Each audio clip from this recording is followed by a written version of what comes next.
Assalamualaikum warahmatullahi wabarakatuh. Waalaikumsalam warahmatullahi wabarakatuh. Alhamdulillahirrabbilalamin. Pada siang hari ini saya bersama Bapak Hoirul Umam SHI MSy. Beliau adalah seorang kepala Madrasah Sanawiyah Diniyah Putri Pekanbaru, yang mana hari ini di kesempatan kali ini kita akan membahas soal tantangan generasi muda Islam di masa yang akan datang. Jadi hari ini kita mungkin akan membahas apa saja yang akan menjadi tantangan bagi generasi muda Islam, apakah nanti semakin berat atau mungkin tantangan itu juga mungkin tidak akan mampu generasi muda melaluinya karena banyak sekali paham-paham dari luar atau mungkin banyak sekali gangguan atau apa yang baik dari sisi teknologi atau dari sisi sosial dan sebagainya. Jadi sebelum itu saya juga ingin mengucapkan selamat berpuasa bagi yang menjalankan. Semoga puasa kita di masa pandemi ini tetap berjalan dengan baik, ibadah juga. Semoga juga tidak ada halangannya meskipun ke kondisi yang tidak memungkinkan. Jadi sebelum kita mulai sesi wawancara ini, mungkin ada yang harus kita lihat dulu Pak, pesan-pesan berikut ini. Assalamualaikum warahmatullahi wabarakatuh. Daipreneur merupakan lembaga atau organisasi yang menaungi pedagang Islam khususnya di kota Pekanbaru di bawah binaan Lembaga Zakat, Infak, dan Sedekah Muhammadiyah Riau. Adapun produk dari usaha yang berada di bawah lembaga ini diantaranya bahan pokok untuk makanan rumahan dan frozen food yang siap diantar ke rumah Anda. Untuk informasi detail produk, harga, dan lain sebagainya, silakan menghubungi kontak yang tertera. Assalamualaikum warahmatullahi wabarakatuh. Jadi hari ini kita mungkin akan membahas bagaimana tantangan generasi muda Islam di masa yang akan datang. Jadi yang seperti fenomena yang ada saat ini, mungkin bisa Bapak lihat banyak sekali anak-anak muda yang mungkin punya keadaan dengan krisis yang kita anggap itu seperti krisis moral. Kenapa krisis moral? Dengan adanya dengan mudahnya sekarang mereka mengakses segala sesuatunya lewat internet. Jadi mereka itu mempunyai role model, sudah pasti. Role model itu ada dua bagian kalau menurut saya. Yang pertama positif, yang kedua negatif. Kalau positif mungkin akan membuat mereka jadi berkembang dari sisi sains dan dari sisi pengetahuan soal agama. Tapi dari sisi negatifnya ini banyak sekali dampak buruknya Pak. Nah, menurut Pak Umam fenomena seperti ini bagaimana Pak menyikapinya? Baik, bismillahirrahmanirrahim. Assalamualaikum warahmatullahi wabarakatuh. Waalaikumsalam. Saya menyapa seluruh pemirsa dan pendengar di channel YouTube Pak Riki. Selamat mendengarkan. Kemudian saya menyapa rekan-rekan saya, sesama rekan saya seprofesi, yaitu kepala sekolah seluruh yang ada di MKK MTS Pekanbaru. Selamat melaksanakan puasa teman-teman semua. Ini Pak Riki. Pertama, kita dulu mengetahui pemuda itu sebenarnya sosok seperti apa.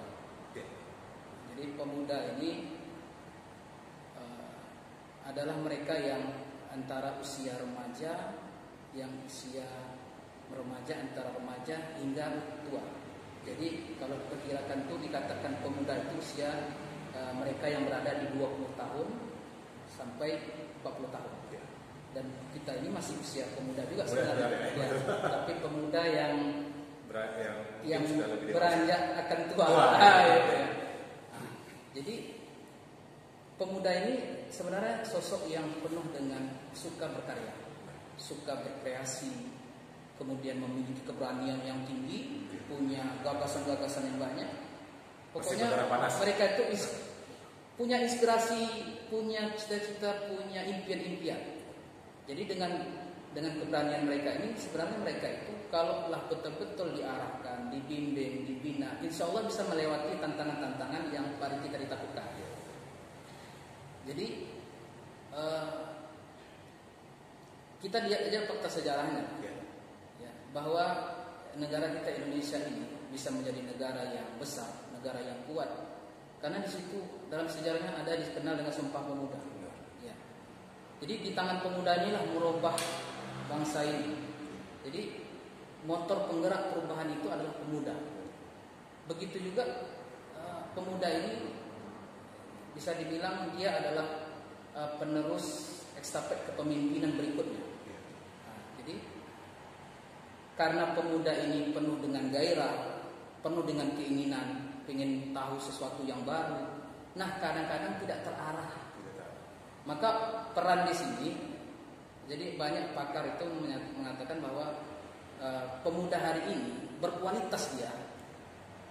Pertama karena peran orang tua yang totalitas. Jadi pemuda yang berkualitas hari ini pertama adalah karena peran orang tua yang totalitas. Jadi mendidiknya dengan penuh dengan kesungguhan. Kemudian yang kedua, mereka mampu mencari di teman-teman yang memang bagus dan teman-teman yang mengajak kebaikan.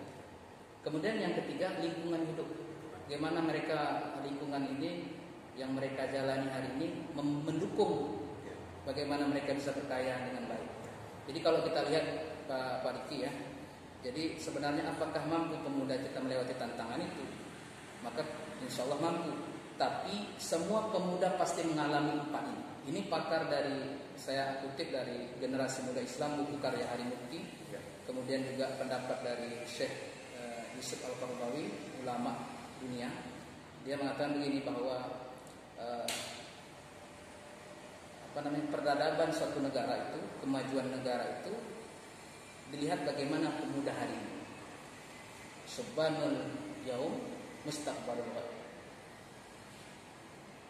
Kemajuan negara itu dilihat bagaimana pemuda hari ini. Jadi kita pasti melewati Pak Riki, pemuda-pemuda yang kita dulu masa-masa kuliah pasti melewati yang masa-masa yang labil, masa-masa yang goyah gitu ya. Jadi sampai itu dibilang ada 4 virus yang pasti terjangkiti oleh mereka. Bahkan intelektual muda sendiri bahkan terjangkit virus itu. Apa pertama? Gengsi. Itu dia. Gengsi. Ini dibilangnya pertama masalah gengsi itu masalah kenyataan hidup saja lah. Masalah makanan misalnya, masalah tempat mereka bergaul, tempat nongkrong mereka di mana. Mereka justru bahkan malu untuk membawa bekal dari rumahnya sendiri. Ini pemuda nih, pemuda harinya kecil nih, malu bawa makanan dari rumah yang disediakan orang tuanya yang dimasak. Malu dia, lebih dia rela berhutang mencari uang dengan cara apapun demi nongkrong kongko-kongko dengan kawan-kawannya di kafe, pokoknya di tempat-tempat yang branded. Itu pertama virusnya. Kemudian yang kedua, virus pemuda yang terjangkiti ya, itu mereka suka yang disebut dengan fun, senang-senang. Mereka punya prinsip kesenangan yang hakiki itu adalah banyak duit, ya kan? Banyak duit, kebutuhan terpenuhi, bebas untuk apapun. Ini hak asasi manusia. Jadi mereka punya prinsip yang semu, yang mimpi. Apa katanya? Mungkin Pak Riki pernah dengar juga ya. Muda kita poya-poya, kaya masuk surga. Tua kaya raya, tua kaya raya, tua masuk surga. Dia pikir gampang ya. Dia pikir semudah itu punya prinsip dan punya impian. Kita tuh kalau bisa muda kan poya-poya, tua kaya raya, mati masuk surga. Disangka semudah itu mereka. Kemudian yang ketiga, ini virus yang passion, gaya hidup. Inilah yang passion hari ini yang membius pikiran anak-anak muda kita hari ini. Mereka lebih mengedepankan gaya hidup seperti apa mereka orang-orang barat, kaum-kaum kapitalis, kaum-kaum orientalis, liberalis. Sampai gaya-gaya fisik saja mereka ikuti. Ya, saya yang heran kadang-kadang menengok pemuda kita ini, udahlah kulit hitam, hidungnya kresek, ya kan? Rambut dicak kuning, dipakai kayak paku, kayak jigrak gitu, kayak anak pangki, kan nggak ada nampak sedikit pun bagusnya. Kalau orang barat, gila kulit putih, hidung mancung, masih cocok, masih enak dilihat kan. Jadi fashion ini yang sangat mempengaruhi anak-anak muda kita. Fashion. Jadi gaya hidup, termasuk ini mereka gaya. Kalau sekarang kalau nggak hari ini nggak pakai HP, hari ini nggak jadi nggak main game online, hari ini nggak punya pacar, Iya. hari ini mereka passion ini yang kadang-kadang kita hati-hati juga Pak Riki. Orang kadang-kadang dia bilang kami ini syukur nikmat, maka kami tunjukkan apa yang Tuhan berikan kepada kami. Jadi mereka membuka aurat itu katanya syukur nikmat. Iya, mensyukuri apa yang diberikan Tuhan. Mensyukuri apa yang diberi Tuhan. Padahal dia berpendapat seperti itu tidak ada landasannya. Iya, jadi mereka itu passion itu sangat mempengaruhi. Kemudian yang keempat, tontonan. Tontonan itulah film yang menjurus pemahaman mereka, pemikiran mereka, hingga mereka ingin seperti apa yang dilihat. Ingin menjadi seperti apa yang, kalau misalnya dia melihat artis-artis, dia ingin berkhayal seperti artis. Maka Pak Riki, apa kata Allah Subhanahu wa taala, An-Nisa surat ayat yang ke-9, surat An-Nisa 9. Ini bagus sekali. Dan ini mungkin nasihat untuk para orang tua yang mendengar. Apa kata Allah Subhanahu wa taala? A'udzubillahi minasyaitonir rajim. Wal yakhshal ladzina law taraku min khalfihim dzurriyyatan dhi'afan khafu 'alaihim falyattaqullaha wal yaqulu qawlan sadida. Maka hendaklah kalian takut kepada Allah bila kalian meninggalkan anak-anak kalian dalam keadaan lemah dan kalian khawatir terhadap mereka. Maka ada 4 yang tidak boleh kita orang tua ini. Jadi kita ini juga sebagai seorang guru, ini nasihat untuk orang tua, untuk para dosen, untuk guru, untuk para pendidik. Ya. Jadi jangan tinggalkan 4 hal ini kepada anak-anak kita. Jangan tinggalkan sesuatu yang 4 ini kepada anak kita. Apa yang pertama? Jangan tinggalkan mereka, anak kita ini, dalam keadaan lemah akidah. Jadi akidahnya lemah ini jangan kita tinggalkan ketika kita sudah mati. Jangan kita tinggalkan ini. Maka takutlah kepada Allah. Jangan kita biarkan anak kita ini lemah akidah. Jadi bagaimana ini akidah ini? Maksud iman. Jadi iman yang ada, yang kita dari kecil kita ajarkan. Coba kita tengok anak-anak Pak. Ketika anak memang orang tua, seorang ibu kan, dialah yang mengajar pertama kali kepada anak. Coba dia ketika dia mengayunkan anaknya, ketika masih dalam kandungannya pun dia baca Al-Quran. Kemudian ketika dia mengayunkan anaknya juga, dia la ilaha, ingat lagi kan? La ilallah. Diajarkan tauhid kepada anaknya. Maka Luqman Hakim dalam Quran surat Luqman ayat 13. A'udzu billahi minasyaitonir rajim. Wa idh qala Luqman li ibnihi wa huwa ya'izuhu la tusyrik billah. Yang pertama kali yang diajarkan kepada anaknya oleh Luqman Hakim, yang pertama kali daripada yang banyak-banyak yang diharapkan pada anaknya adalah janganlah engkau mempersekutukan Allah wahai anakku sayang. Jadi akidah itu yang kita jangan biarkan mereka lemah. Jadi anak-anak kita ini lagi, dari mana mereka mendapatkan akidah yang kuat, yang teguh? Tentu diajarkan dari rumah, dari orang tuanya sendiri. Berawal dari rumah. Kemudian orang tua perhatian juga. Kalau orang tua nggak mampu mengajarkan akidah yang kokoh, tentu diletakkan di tempat yang bisa membantu menanamkan akidah mereka. Di mana? Sekolah-sekolah Islam. Kalaulah kita hari ini, maka orang tua, saya ingin sampaikan, kedurhakaan itu tidak hanya dinobatkan kepada seorang anak untuk orang tuanya. Tidaklah durhaka itu hanya kepada anak saja, tapi bisa jadi durhaka itu kepada orang tuanya yang durhaka kepada anaknya. Dari mana kedurhakaan itu? Dari dia tidak mengajarkan akidah kepada anaknya. Jadi ketika anak nanti di saat dia dihisab, rupanya orang tua masuk surga, anaknya masuk dalam neraka. Tidak terima seorang anak karena orang tuanya meninggalkan dia. Maka apa kata dia? Ya Allah, saya tidak rela jika orang tua saya masuk ke dalam surga, sementara saya masuk ke neraka adalah akibat dari perbuatan orang tua saya. Jadi itu yang hati-hati kita. Jadi durhaka itu tidak hanya anak saja, orang tua, tapi bisa jadi orang tua yang berat. Jadi yang kita inginkan, yang kita nasihati kepada orang tua, pikirkanlah kemana. Kalau orang tua nggak mampu mengajarkan akidah yang baik, maka carilah dengan kemampuan kita memfasilitasi anak untuk mendapatkan nilai-nilai akidah yang kuat. Maka letakkanlah dia di pondok pesantren, letakkanlah dia di sekolah-sekolah Islam yang minimal memiliki empat akidah, 4 pelajaran agama dalamnya: sejarah Islam, fikih, ilmu bahasa Arab, akidah akhlak. Itu basic ya? Basic. Ya. Jadi kalau misalnya tidak ada itu, janganlah lagi. Kita kenal. Ini menarik Pak sebenarnya. Saya menarik dari penjelasan Pak yang tadi. Itu kita bawa dengan kondisi yang sekarang Pak ya. Kondisi sekarang kan kita bisa bahasakan dengan orang tua milenial, betul Pak? Betul. Orang tua yang super sibuk dengan berbagai kegiatannya, dengan berbagai urusan dan segala macamnya, sehingga waktu untuk anak itu mungkin hanya ada waktu di malam hari.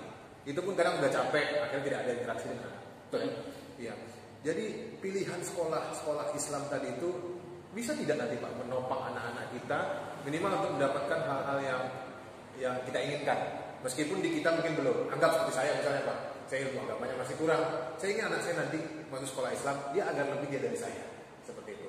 Kira-kira itu pilihan yang pas gak Pak? Mengingat orang tua zaman sekarang ini dituntut, ya karena dari sisi ekonomi Pak ya, kebanyakan dari keluarga sekarang itu dua suami istri ini bekerja. Jadi kadang waktu untuk anak ini justru malah tersampingkan, gitu loh. Jadi pilihan dengan dengan memilih sekolah Islam ini atau pesantren atau sekolah Islam lainnya ini, menurut Bapak itu bisa tidak menopang anak-anak kita dari sisi agamanya, Ya. pengetahuan agamanya? Jadi sesuai dengan tema kita Pak Diki, Ya. tantangan generasi muda Islam di masa depan itu adalah salah satunya peran orang tua di mana meletakkan anak untuk mendapatkan ilmu, Lingkungan mendapatkan ilmu yang baik, kemudian mendukung untuk keilmuan dia. Jadi ini pesan yang kedua ini, saya belum sampai habis tadi. Ini menyangkut itu juga, orang tua yang jangan salah untuk meletakkan anak di dunia pendidikan sekolah agama. Jadi yang kedua, jangan tinggalkan anak-anakmu dalam keadaan lemah ibadah. Ibadah. Yang kedua Pak ya? Yang kedua ibadah. Kenapa? Karena memang tujuan kita hidup dunia ini ibadah. Wa ma khalaqtul jinna wal insa illa liya'budun. Tidak diciptakan jin dan manusia kecuali untuk menyembah kepada Allah Subhanahu wa taala. Nilai-nilai Islam itu yang diajarkan. Jadi orang yang istiqomah dengan ibadahnya, maka dia tidak akan bisa diintervensi oleh orang lain. Dia tidak akan bisa digoyahkan imannya, dan dia senang dengan ajaran Islam itu. Di mana dapat ibadah yang sahihah tadi. Jadi kalau pesantren itu dia aja Bapak Ibu pilihannya, dia menanamkan akidah yang salimah. Yang kedua, ibadah yang sahihah. Yang ketiga, akhlakul karimah. Maka pilihlah sekolah yang menanamkan 3 ini. Nah, jadi yang orang tua tadi, ada nggak peran orang tua? Mampu nggak orang tua untuk mendukung anaknya agar melewati tantangan ini? Iya. Dengan jangan tinggalkan dia lemah ibadah. Kemudian yang ketiga, jangan tinggalkan dia lemah ilmunya. Ilmu agama, imtaknya, iman dan takwa. Ilmu pengetahuannya, ipteknya, ilmu pengetahuan dan teknologinya. Di mana didapati ada kedua-duanya itu saling sinergi, adanya di pesantren. Coba lihat pendidikan Pak Riki dengan pengajaran berbeda Pak Riki. Iya. Makanya tidak ada pesantren itu lembaga pengajaran. Lembaga pendidikan. Kenapa beda pendidikan dengan pengajaran? Pengajaran itu hanya transfer ilmu, anak pintar, urusan nilai-nilai ilmunya, nilai-nilai akhlaknya itu diamalkan, diterapkan tidak, itu tidak urusan dia. Itu pengajaran namanya. Tapi kalau pendidikan, di situ pemahaman, di situ penghayatan, di situ penjiwaan, di situ penerapan, pengamalan. Maka orang yang pendidik tadi betul-betul pendidik pasti ada pengajar. Pasti dia ada mengajar, tapi mengajar belum tentu dia menjadi pendidik. Jadi di mana didapati? Di pondok pesantren. Di mana didapati? Di madrasah. Maka pilihlah madrasah, pilihlah pondok pesantren agar mendapati seorang yang mendapati guru, ustazah yang memiliki nilai menjadi seorang pendidik, bukan pengajar. Termasuk beliau ini kan kepala madrasah sanawiyah di Nia Putri Pekanbaru. Jadi di Nia Putri Pekanbaru ini kan memang kita untuk putri Pak ya, gitu. Jadi ini termasuk madrasah sanawiyah yang unik karena dia mungkin hanya mengcover untuk putri ya. Nah, karena memang putri juga di zaman saat ini, sekarang ini kalau dulu kan laki-laki mungkin akan lebih aman dibandingkan dengan putri gitu Pak ya.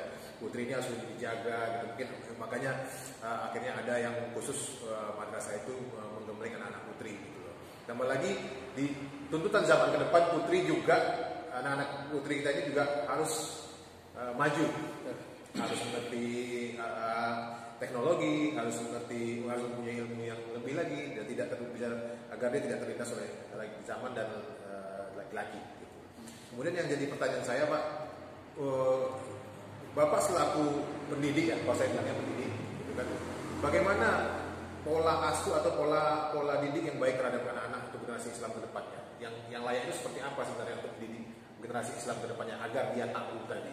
Selain yang 4 tadi, kemudian bagaimana dia bisa agar dia bisa ingat, oh ketika dia harus jalan mulai melenceng, wah ini nggak boleh gitu. Gimana cara memberi reminder ke mereka biar nanti agar mereka ketika mereka sudah dewasa, mereka, oh iya benar, yang kata guru saya itu seperti ini, yang kata orang tua saya itu seperti ini. Ya. Jadi ini Pak Riki, saya ingin mengambil ibrah pelajaran. Ya. Ada, ini kisah nyata Pak Riki. Ada orang-orang tua, ya, dia bercerita tentang kehebatan anak. Yeah. Ada yang sekolahnya di Oxford, di University, ada yang kuliahnya di Universitas Indonesia, ada kuliah pokoknya di perguruan tinggi bergengsi. Bangga dia dengan itu Pak. Tapi suatu ketika orang tua ini menangis, bersedih. Kemudian saya tanya kepada orang tua ini, Pak, kenapa Pak menangis? Saya sedih Pak Ustaz, bahwa anak-anak saya tak satu pun yang menelpon saya, tak satu pun menanya tentang saya, tak satu pun ada perhatian sedikit pun kepada saya. Jadi saya menengok seperti itu, jadi ada semacam penyesalan bahwa orang tua, jadi kesuksesan anak, kebahagiaan anak itu bukan semata-mata dia sukses dengan hartanya, tapi sukses dia dengan memiliki kemampuan ilmu agama yang mumpuni, kemudian dapat menerapkan ilmu agama tadi, mengamalkannya ajaran Islam tadi. Tentu seorang anak yang mengamalkan ajaran Islam takkan sekalipun dia pernah memutuskan hubungan silaturahmi kepada ayahnya, kepada orang tua. Jadi walaupun buat apa kita punya anak yang kaya raya sementara dia tidak pernah menghubungkan silaturahmi kepada kita, memperhatikan kita. Orang tua nggak butuh dengan kekayaan. Saya yakin semua orang tua kalau ditanya, apakah bapak ketika anak bapak hadir, anak ibu hadir, ibu menginginkan yang diberikannya mobil mewah dan lain sebagainya? Enggak, cukup perhatian kepada dia saja udah alhamdulillah. Dan itu yang kekayaan yang luar biasa didapat.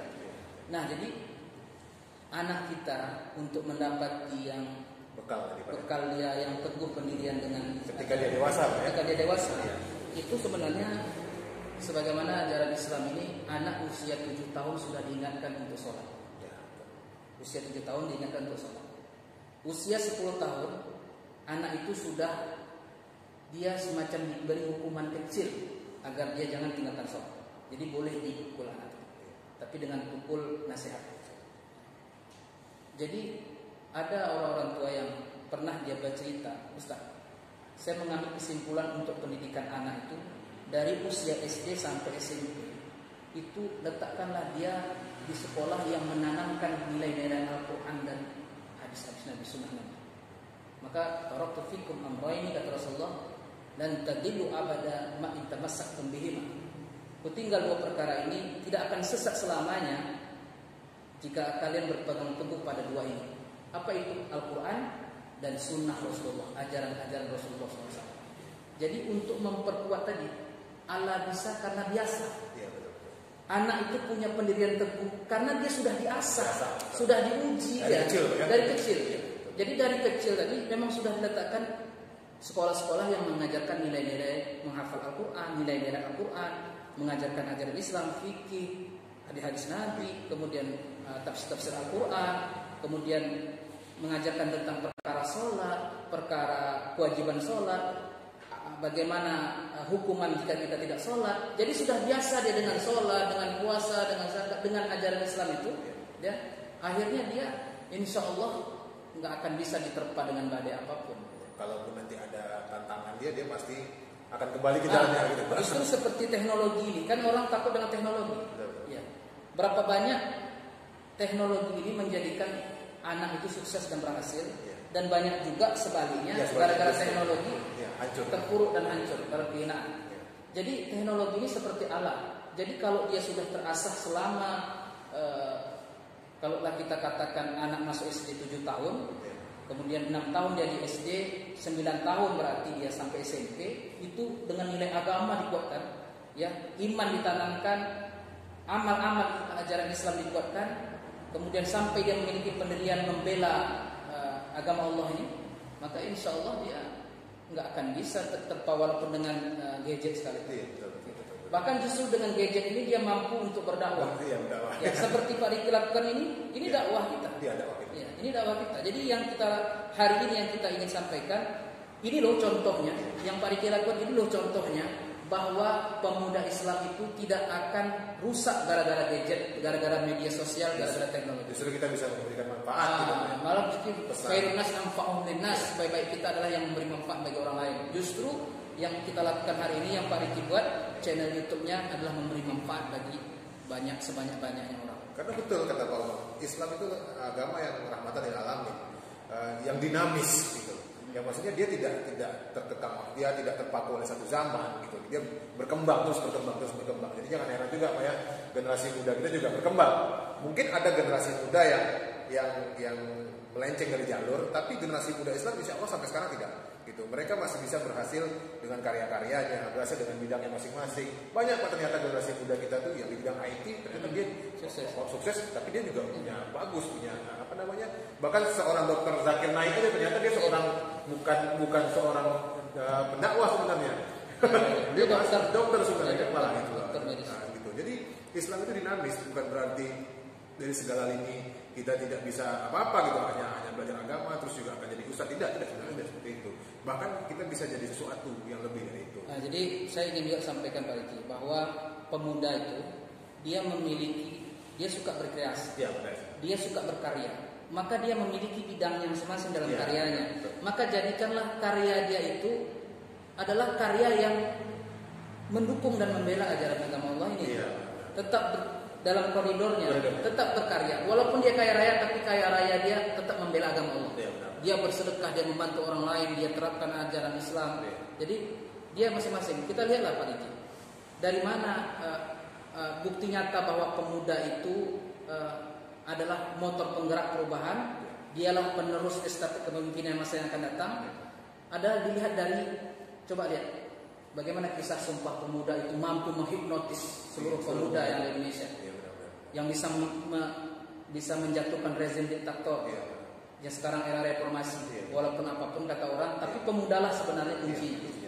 Coba lihat dalam sejarah Islam, faktanya bahwa siapakah yang mendukung hijrahnya Rasulullah, mendukung dakwah Rasulullah? Pemuda yang bernama Ali bin Abi Thalib, usia 8 tahun dia sudah mampu mendukung dan memperjuangkan ajaran Islam. Coba kita lihat siapa yang menjadi diplomatik ulung di saat Rasulullah hijrah dari Mekah ke Madinah. Yang pertama kali pergi ke Madinah untuk menyebarkan Islam, Mus'ab bin Umair. Usianya masih 13 tahun. Ali bin Abi usia masih 8 tahun. Kemudian kita lihat lagi Abdullah bin Mas'ud, ahli tafsir Islam, muda, dia usianya masih 16 tahun. Masih banyak lagi contoh-contoh lain. Dia menjadi pemuda, tapi pemuda yang tangguh, yang mampu memperjuangkan ajaran Islam. Nah, itu bagus. Jadi benar kata Pak Umar. Tapi alhamdulillah, maksudnya sekarang Islam ini sudah mulai, pemuda Islam ini sudah mulai berkembang. Bahkan disupport dengan beberapa sekolah. Bisa contoh ada beberapa universitas sekarang yang boleh masuk kami gratis gitu. Tapi dengan syarat habis Al-Quran. Itu program yang bagus. Program sendiri perlu ada. Perlu lah. Ya, jadi itu kita mau jadi apapun kita. Kalau sudah kita itu ditanamkan ajaran-ajaran Islam yang kuat, kemudian iman kita kuat, amal kita kuat, kemudian perjuangan kita untuk agama Allah kuat, maka jadi apapun kita tidak akan pernah meninggalkan ajaran Islam. kita membela agama Allah, bagaimana kita angkat derajat umat ini, bagaimana kita memperjuangkan umat ini. Maka salah satunya termasuk yang sangat saya banggakan itu rektor-rektor di universitas yang hebat-hebat, termasuk di UI, ya, kemudian di ITB dan di lain sebagainya. Mereka memberi jalur untuk anak-anak santri-santri di pondok pesantren. Mereka yang hafizah bisa masuk ke UI, bisa jadi dokter, bisa jadi insinyur, tidak perlu melalui sekolah-sekolah umum, cukup dengan madrasah saja, dengan keahlian hafiz. Rupanya apa? Rupanya dilihat orang yang hafal Al-Quran pasti cerdas. Iya, benar. Mungkin itu mampu dia Al-Quran aja yang sekian banyaknya 114 surat, ya. Dia mampu hafal dengan 6.666 ayat, dia mampu dia hafalkan. Apalagi hanya sekedar rumus AO 2AO, terus matematika, rumus dan lain sebagainya, biologi dan sebagainya. Maka kecil bagi mereka yang hafiz Al-Quran. Jadi itu kira-kira motivasi kenapa latar belakang mereka ini rektor ini ada jalur untuk seorang hafiz yang 30 juz mampu untuk sekolah gratis sampai tamat di universitas. Dan kita yang berada di dunia pendidikan mendukung itu sekali. Mendukung karena memang itu salah satu cara kita untuk mempertahankan generasi Islam gitu loh. Karena kita butuh seorang penghafal Al-Quran. Kita butuh seorang pemuda yang ahli di bidangnya, namun tetap ilmu agama tetap bagus gitu loh. Jadi untuk terakhir mungkin sudah hampir setengah jam, Ustaz, ada pesan dan kesan tidak Ustaz untuk generasi muda, untuk orang tua juga yang akan mendidik anaknya menuju ke generasi muda, karena kita tahu tantangan ke depan ternyata tidak ringan, berat gitu loh. Apalagi dengan arus globalisasi, arus teknologi yang canggih dan semua informasi dapat diakses dengan mudah gitu, tanpa bisa dikontrol dengan baik gitu loh. Kalau tidak ada peranan dari orang tua, peranan sekolah gitu. Jadi pesan dan kesan Bapak gimana? Ya. Menanggapi? Jadi saya begini saja. Pertama, tanggung jawab orang tua kepada anak itu sampai dia usia menikah. Jadi dari kecil sampai usia menikah itu tanggung jawab kita bapak dan ibu. Sesudah itu maka dia tanggung jawab dia kepada keluarga dia. Ku ampusakum wa ahlikum nar. Kemudian bagi kita yang pemuda hari ini, saya juga termasuk pemuda. Ya, kita masih pemuda karena kita belum usia 40 tahun ke atas. Nah, kita di usia muda ini kita carilah rekan-rekan, carilah teman-teman, carilah kawan-kawan yang mendukung kepada nilai-nilai kebaikan Islam.